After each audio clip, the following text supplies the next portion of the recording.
But I don't know whether they really do. The essential principle of business, of occupation in the world is this. Figure out some way in which you get paid for playing.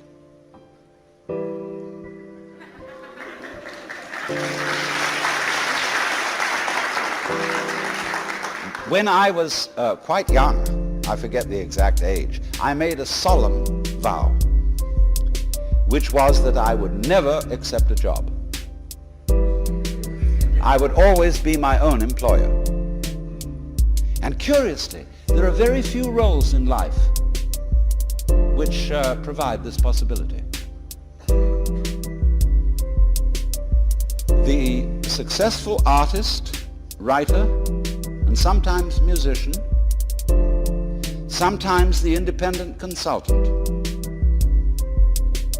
can occupy this role. I mean, he may be a scientific consultant.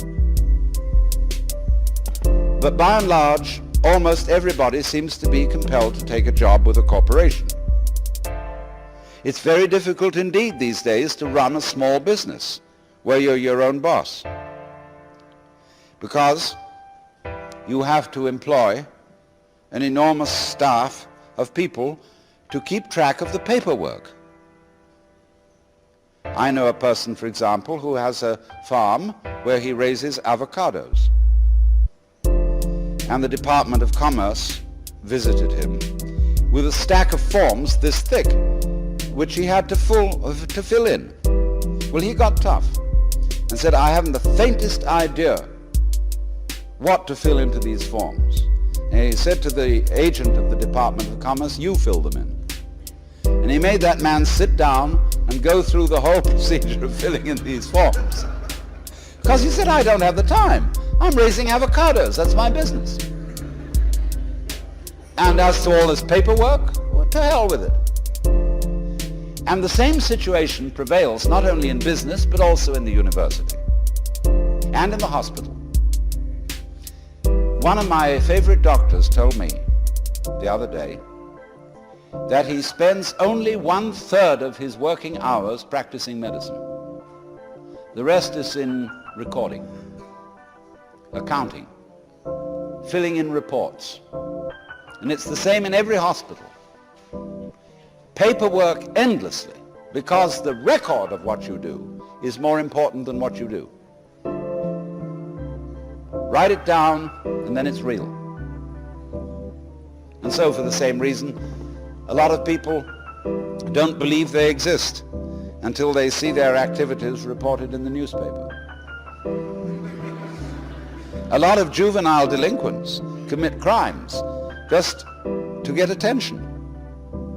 They'll get recorded. It's like you go to a party, it's a picnic on the beach, and it's great fun. And somebody says, what a shame it is that nobody has a camera. Well, now, I should talk, because at this moment we are recording what's going on, both on tape record and on TV. And remember that it takes as long to view it or to listen to it as it does to do it. Now, who's going to listen to all this over and over again? So there's something fundamentally wrong here, and which the businessman of all people needs to understand. What the businessman needs to know, equally, what the army officer needs to know, is the same. What do you really want? I have proposed that there be an entirely new kind of college entrance examination, in which instead of answering a lot of silly questions, you write for about 20 pages on your idea of paradise. It can be any kind of paradise you want. It can be very spiritual, it can be very sensuous. But spell it out. What do you want to happen in life? And then you will hand this thesis in to an assigned tutor on the faculty. And he'll read it over. and examine you closely as to whether this is what you really want. Do you realize, for example, what goes with the things you say you desire? I mean, for example, you want to marry a certain kind of beautiful woman, and you specify in your paper the characteristics she should have. But, says the tutor, you said absolutely nothing about her mother. Because every girl goes with a mother. I mean, unless she's an orphan. And you must also specify what kind of mother-in-law you want. Well, then you have to stop and think about that. And that's just an illustration of going into detail and being very careful about what you desire, because there's a good saying, be careful of what you desire. You may get it. So this is the problem of thinking out carefully where it is that you want to go. Now let's take the war in Vietnam, which is supposed to be concluded. What on earth was it all about? If we had gone with military pomp and might into Vietnam for the express purpose of conquering the country and possessing it and carrying off the women into captivity, it would have been understandable. But as it was waged for some absolutely abstract end, namely the estoppage of an ideology called communism. Nobody knows what communism is, nor do we know what capitalism is. But we can fight endlessly on the supposition that there are good guys and bad guys. And when we fight on that supposition, there is no possibility of compromise or of gentleman's agreement, as there is honor among thieves. We're all thieves, let's face it.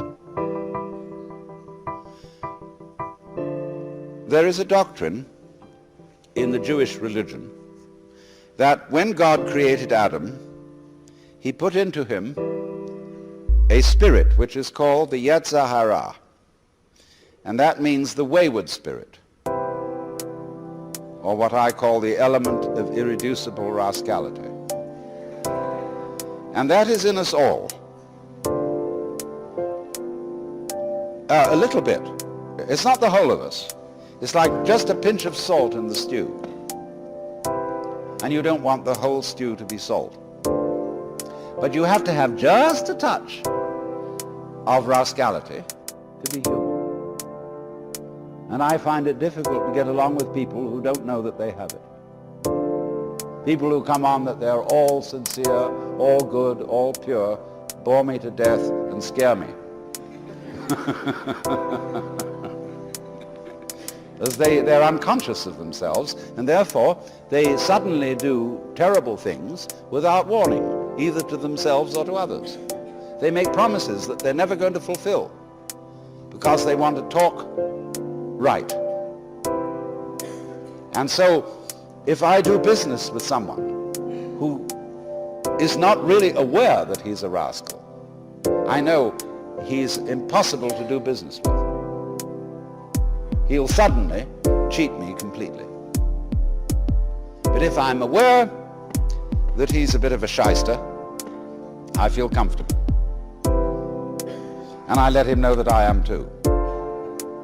Then we're human. Then we can let our hair down. Then we can say, look, let's work this out. And this is what I want. And I know what you want. And if we can get that clear, we can work out a reasonable agreement.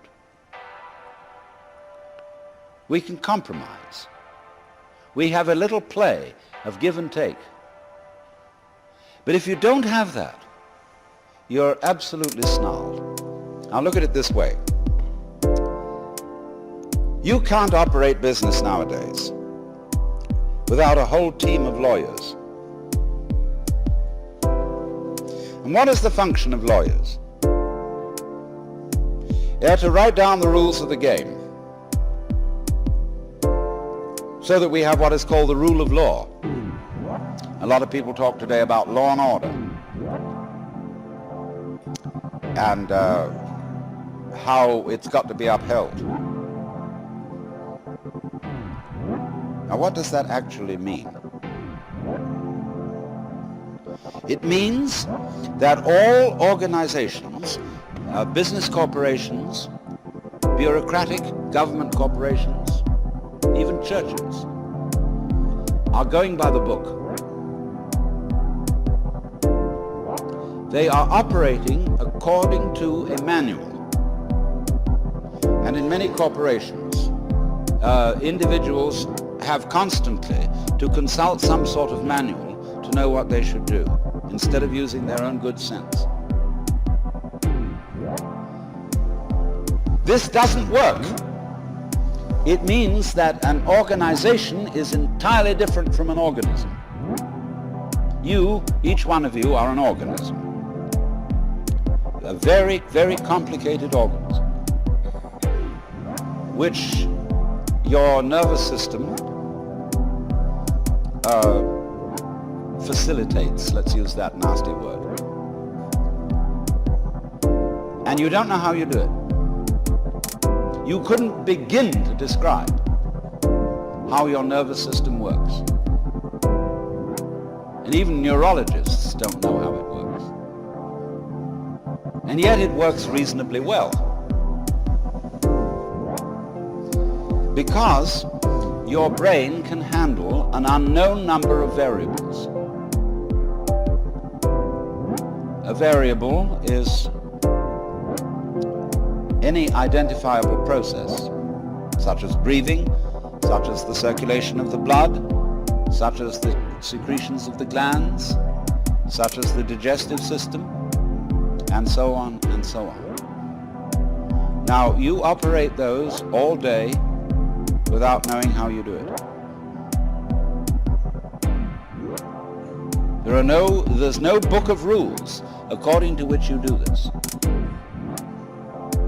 So in the same way, if a corporation is to be a true organism as distinct from an organization, it must be based on the principle of mutual trust and not on law. Because if you can't trust other people, you cannot have a community, not even a corporation.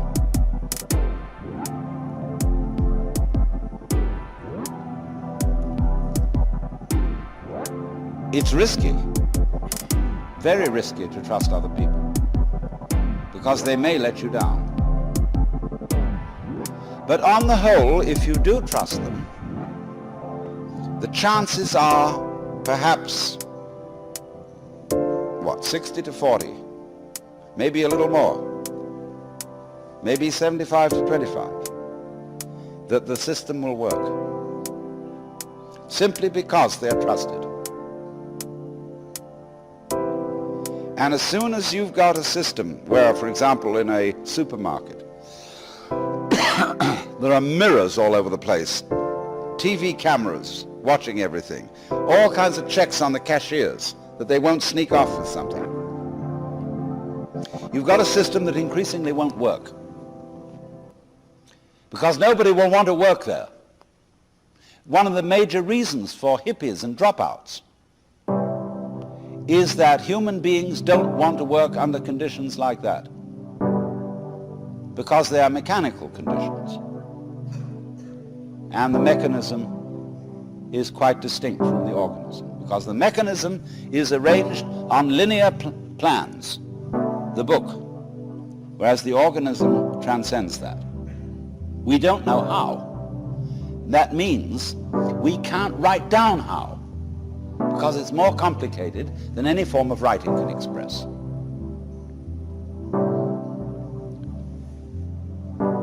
Now, the computer speeds up linear calculation to a terrific extent, but it still comes nowhere near the capacity of the human brain.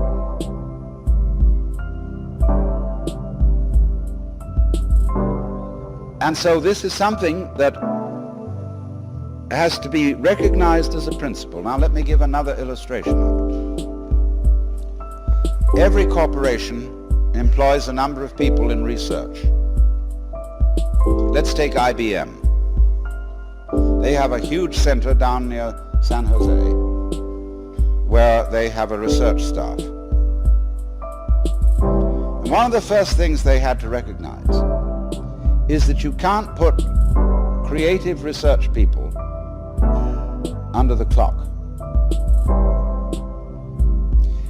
You've got to trust creative research people to fool around, to sit about, drink coffee or maybe whiskey, and scratch their heads and look at blackboards and play. And then suddenly, zingo, some interesting result will occur. But if you make them punch clocks, and if you say these are the things that you've got to discover, it won't work. So the corporation has to make an act of faith in its research personnel. It has to say, we recognize you have an amazing gift called brains. We don't know what these are, but it seems that in the past you've been fruitful. And so we're going to employ you to do your thing, whatever that happens to be. And we'll make an act of faith in you. And invariably, if they make that act of faith, it will work. Some fantastic idea will come out. Not perhaps the idea you expected. In fact, it may not even apply to your particular business, but you could always sell it to somebody else. Now then, let me go. This is a fundamental principle. There cannot be community, there cannot be cooperation, and therefore there cannot be commerce, which really, broken down, means being merciful to each other. There cannot be commerce without mutual trust. I mean, there are even insurance companies called Mutual Trust.